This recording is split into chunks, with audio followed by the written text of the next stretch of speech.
اعوذ باللہ من الشیطان الرجیم، بسم اللہ الرحمن الرحیم، الحمد للہ رب العالمین والصلاة والسلام علی سید المرسلین و خاتم النبیین، اما بعد۔ صحیح مسلم۔ باب مال غنیمت چوری کرنا سخت حرام ہے اور جنت میں صرف ایماندار ہی جائیں گے۔ حدیث نمبر 309، اردو ترجمہ۔ حضرت عمر بن خطاب رضی اللہ عنہ سے روایت ہے، جب خیبر کا دن ہوا تو رسول اللہ صلی اللہ علیہ وسلم کے کئی صحابہ رضی اللہ آئے اور کہنے لگے فلاں شہید ہے اور فلاں شہید ہے، یہاں تک کہ گزرے ایک شخص پر تو کہا یہ شہید ہے۔ رسول اللہ صلی اللہ علیہ وسلم نے فرمایا ہرگز نہیں، میں نے اس کو جہنم میں دیکھا، ایک چادر یا ابا کی چوری میں، یعنی چوری کی وجہ سے۔ پھر رسول اللہ صلی اللہ علیہ وسلم نے فرمایا اے خطاب کے بیٹے، اٹھ اور پکار دے لوگوں میں کہ جنت میں وہی جائیں گے جو ایماندار ہیں اور چور نہ جائیں گے۔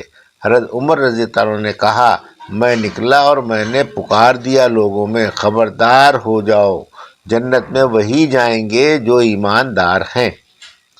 حدیث نمبر 310، اردو ترجمہ۔ ابو ہریرہ رضی اللہ عنہ سے روایت ہے، ہم رسول اللہ صلی اللہ علیہ وسلم کے ساتھ نکلے خیبر کی طرف، پھر اللہ نے فتح دی، ہم کو تو نہیں لوٹا، ہم نے چاندی اور سونا، ہم کو تو نہیں لوٹا، ہم نے چاندی اور سونا، یعنی چاندی اور سونا ہاتھ نہیں آیا، بلکہ لوٹا ہم نے اسباب اور اناج اور کپڑے۔ پھر ہم چلے وادی کی طرف اور رسول اللہ صلی اللہ علیہ وسلم کے ساتھ آپ کا ایک غلام تھا جس کا نام مدعم تھا، جو بخشا تھا۔ آپ کو ایک شخص نے جزام میں سے، جس کا نام رفاعہ بن زید تھا، بنی زبیب میں سے، جب ہم وادی میں اترے تو رسول اللہ صلی اللہ علیہ وسلم کا غلام کھڑا ہوا آپ کا کجاوا کھول رہا تھا، اتنے میں ایک غیبی تیر اس کو لگا جس میں اس کی موت تھی۔ ہم لوگوں نے کہا مبارک ہو، وہ شہید ہے یا رسول اللہ صلی اللہ علیہ وسلم؟ آپ نے فرمایا ہرگز نہیں، قسم اس ذات کی جس کے ہاتھ میں محمد صلی اللہ علیہ وسلم کی جان ہے، وہ شملہ اس پر انگار کی طرح سلگ رہا ہے جو اس نے مال غنیمت میں سے خیبر کے دن لے لیا تھا، اور اس وقت تک غنیمت تقسیم نہیں ہوئی تھی۔ یہ سن کر لوگ ڈر گئے اور ایک شخص ایک تسمہ یا 2 تسمے لے کر آیا اور کہنے لگا یا رسول اللہ، میں نے خیبر کے دن ان کو پایا تھا۔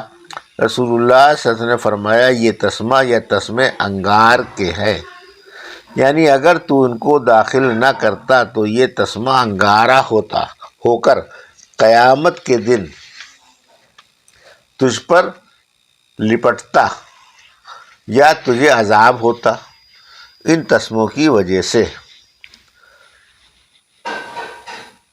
باب خودکشی کرنے والا کافر نہ ہوگا۔ حدیث نمبر 311، جابر رضی اللہ عنہ سے روایت ہے کہ طفیل بن عمرو دوسی رضی اللہ عنہ رسول اللہ صلی اللہ علیہ وسلم کے پاس آئے اور عرض کیا یا رسول اللہ، آپ ایک مضبوط قلعہ اور لشکر چاہتے ہیں، اس قلعے کے لیے؟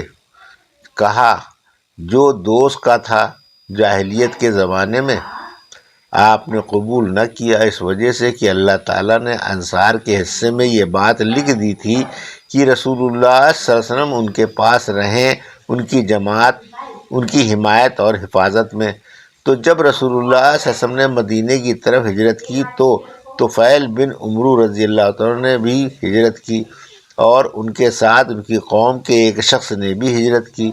پھر مدینے کی ہوا ان کو ناموافق ہوئی اور ان کے پیٹ میں عارضہ پیدا ہوا۔ وہ شخص جو طفیل رضی اللہ عنہ کے ساتھ آیا تھا بیمار ہوا اور تکلیف کے مارے اس نے چوڑی گانسیاں لے کر اپنی انگلیوں کے جوڑ کاٹ ڈالے اور خون بہنا شروع ہوا دونوں ہاتھ سے، یہاں تک کہ وہ مر گیا۔ پھر طفیل بن عمرو نے اس کو خواب میں دیکھا اور اس کی شکل اچھی تھی مگر اپنے دونوں ہاتھوں کو چھپائے ہوئے تھا، طفیل نے پوچھا تیرے رب نے تیرے ساتھ کیا سلوک کیا؟ اس نے کہا بخش دیا مجھ کو اس لیے کہ میں نے ہجرت کی تھی اس کے پیغمبر کی طرف۔ طفیل رضی اللہ عنہ نے کہا کیا وجہ ہے؟ میں دیکھتا ہوں تو دونوں ہاتھ اپنے چھپائے ہوئے ہیں۔ وہ شخص بولا کہ مجھے حکم ہوا ہم اس کو نہیں سنواریں گے جس کو تو نے خود بخود بگاڑا۔ پھر یہ خواب طفیل رضی اللہ عنہ نے رسول اللہ صلی اللہ علیہ وسلم سے بیان کیا۔ آپ نے فرمایا اس کے دونوں ہاتھوں کو بھی بخش دے، یعنی جیسے تو نے اس کے سارے بدن پر کرم کیا ہے اس کے دونوں ہاتھوں کو بھی درست کر دے۔ باب اس ہوا کا بیان جو قیامت کے قریب چلے گی اور مار دے گی ہر اس شخص کو جس کے دل میں رتی برابر بھی ایمان ہوگا۔ حدیث نمبر 312 اردو ترجمہ ابو ہریرہ رضی اللہ عنہ سے روایت ہے کہ رسول اللہ صلی اللہ علیہ وسلم نے فرمایا البتہ خدا چلاوے گا ایک ہوا یمن کے ملک سے جو ریشم سے بھی زیادہ ملائم ہوگی، پھر یہ ہوا نہ چھوڑے گی اس شخص کو جس کے دل میں دانے برابر یا رتی برابر بھی ایمان ہوگا، یعنی مار ڈالے گی اس کو۔ باب فتنے اور فساد پھیلنے سے پہلے نیک اعمال کو جلد بجا لانے کی ترغیب۔ حدیث نمبر 313 اردو ترجمہ ابو ہریرہ رضی اللہ عنہ سے روایت ہے کہ رسول اللہ صلی اللہ علیہ وسلم نے فرمایا جلدی جلدی نیک کام کر لو ان فتنوں سے پہلے جو اندھیری رات کے حصوں کی طرح ہوں گے۔ صبح کو آدمی ایماندار ہوگا اور شام کو کافر، یا شام کو ایماندار ہوگا اور صبح کو کافر ہوگا، اور اپنے دین کو بیچ ڈالے گا دنیا کے مال کے بدلے۔ باب مومن کو اپنے اعمال مٹ جانے سے ڈرنا چاہیے۔ انس رضی اللہ عنہ سے روایت ہے کہ جب یہ آیت اتری یا ایھا الذین آمنوا لا ترفعوا اصواتکم فوق صوت النبی آخر تک، تو ثابت بن قیس بن شماس اپنے گھر میں بیٹھ رہے اور کہنے لگے میں جہنمی ہوں، کیونکہ ان کی آواز بہت بلند تھی اور وہ خطیب تھے انصار کے، اس لیے وہ ڈر گئے اور نہ آئے۔ رسول اللہ صلی اللہ علیہ وسلم کے پاس آپ نے سعد بن معاذ رضی اللہ عنہ سے پوچھا کہ اے ابا عمرو، ثابت رضی اللہ عنہ کا کیا حال ہے؟ کچھ بیمار ہو گیا ہے؟ سعد رضی اللہ عنہ نے کہا وہ میرا ہمسایہ ہے، میں نہیں جانتا کہ وہ بیمار ہے۔ پھر سعد رضی اللہ عنہ ثابت رضی اللہ عنہ کے پاس آئے اور ان سے یہ بیان کیا کہ جو رسول اللہ صلی اللہ علیہ وسلم نے فرمایا تھا۔ ثابت رضی اللہ عنہ نے کہا یہ آیت اتری اور تم جانتے ہو کہ تم سب میں میری آواز اونچی ہے۔ رسول اللہ صلی اللہ علیہ وسلم پر تو میں جہنمی ہوں، پر سعد رضی اللہ عنہ نے یہ رسول اللہ صلی اللہ علیہ وسلم سے بیان کیا۔ آپ نے فرمایا نہیں، وہ جنتی ہے۔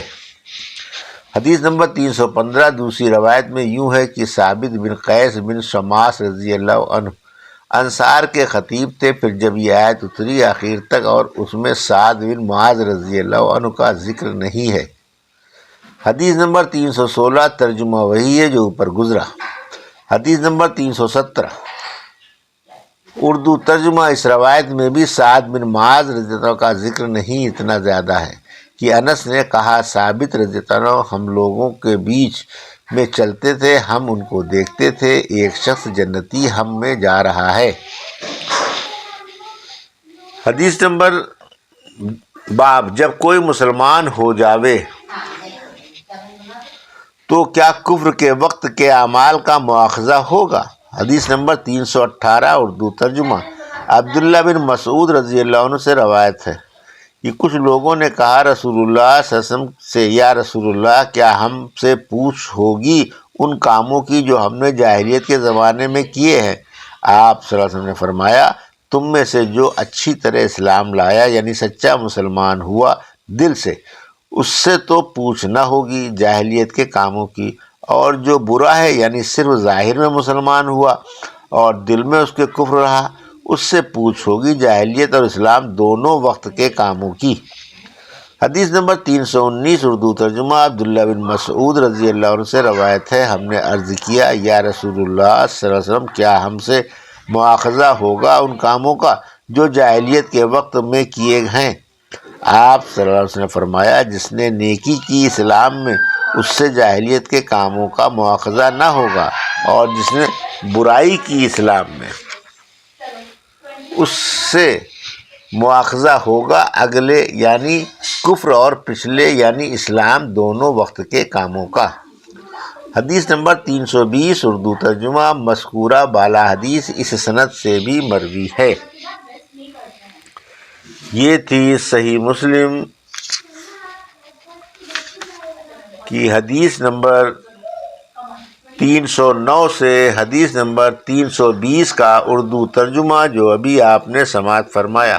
اللہ سے دعا ہے کہ اللہ ہمیں ان حدیثوں کی صحیح سمجھ عطا فرما اور ان پر عمل کرنے کی توفیق عطا فرما۔ آمین یا رب العالمین۔